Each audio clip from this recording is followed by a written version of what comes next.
एक मकड़ी स्पाइडर अपना जाला बनाने उपयुक्त स्थान की तलाश में थी।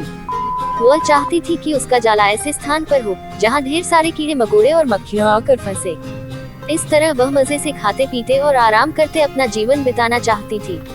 उसे एक घर के कमरे का कोना पसंद आ गया और वह वहां जाला बनाने की तैयारी करने लगी। उसने जाला बुनना शुरू ही किया था कि वहां से गुजर रही एक बिल्ली उसे देख जोर जोर से हंसने लगी।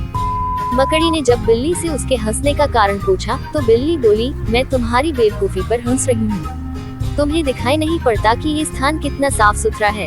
यहाँ न कीड़े मकोड़े हैं, न ही मक्खियाँ। तुम्हारे जाले में कौन फंसेगा? बिल्ली की बात सुनकर मकड़ी ने कमरे के उस कोने में जाला बनाने का विचार त्याग दिया और दूसरे स्थान की तलाश करने लगी। उसने घर के बरामदे से लगी एक खिड़की देखी और वह वहाँ जाला बुनने लगी। उसने आधा जाला बुनकर तैयार कर लिया था, तभी एक चिड़िया वहाँ आई और उसका मजाक उड़ाने लगी। अरे, तुम्हारा दिमाग खराब हो गया है क्या, जो इस खिड़की पर जाला बुन रही हो?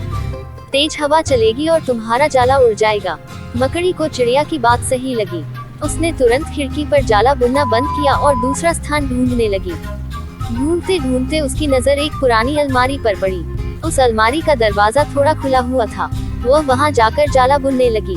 तभी एक कॉकरोच वहाँ आया और उसे समझाइश देते हुए बोला, इस स्थान पर जाला बनाना व्यर्थ है। यह अलमारी बहुत पुरानी हो चुकी है। कुछ ही दिनों में इसे बेच दिया जाएगा। तुम्हारी सारी मेहनत बेकार चली जाएगी। मकड़ी ने कॉकरोच की समझाइश मान ली और अलमारी में जाला बनाना बंद कर दूसरे स्थान की खोज करने लगी। लेकिन इन सबके बीच पूरा दिन निकल चुका था। वह थक गई थी और भूख प्यास से उसका हाल बेहाल हो चुका था। अब उसमें इतनी हिम्मत नहीं रह गई थी कि वह जाला बना सके। थक हार कर वह एक स्थान पर बैठ गई।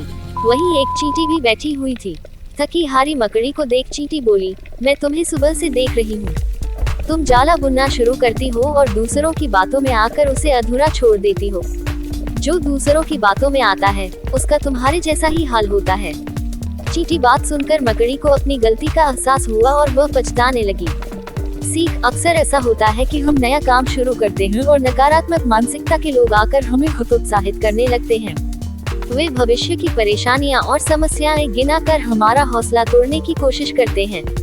कई बार हम उनकी बातों में आकर अपना काम उस स्थिति में छोड़ देते हैं जब वह पूरा होने की कगार पर होता है और बाद में समय निकल जाने पर हम पछताते रह जाते हैं। आवश्यकता है कि जब भी हम कोई नया काम शुरू करें तो पूर्ण सोच विचार कर करें और उसके बाद आत्मविश्वास और दृढ़ निश्चय के साथ उस काम में जुट जाएं। काम अवश्य पूरा होगा। जीवन में सफलता प्राप्त करनी है तो लक्ष्य के प्रति ऐसा ही दृष्टिकोण रखना होगा।